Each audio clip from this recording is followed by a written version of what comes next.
Share করি কত বড় পাউরুটি। এই যে দেখেন কত বড়।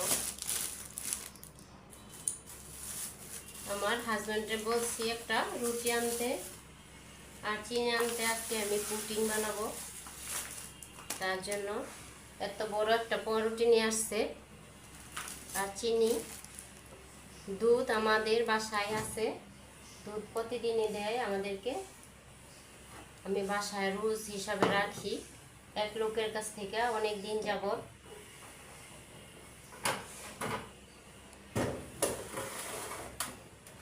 অনেক দিন যাবত আমি এই লোকের কাছ থেকে দুধ রাখি।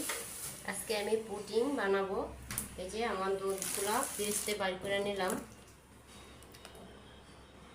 দুধ আমি প্রতিদিনই রাখি বাসায়, দুধ আর দরকার হয় না। আমি বলছি যে তুমি আমার জন্য চিনি আর একটা পাউরুটি আনবা মিডিয়াম সাইজের।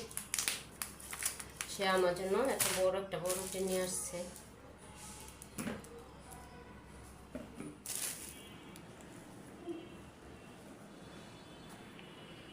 আমার বিকেলের নাস্তায় আছে রুটি আর দুধ।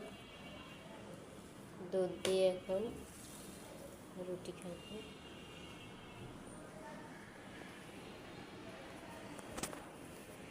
আল্লাহ হাফেজ।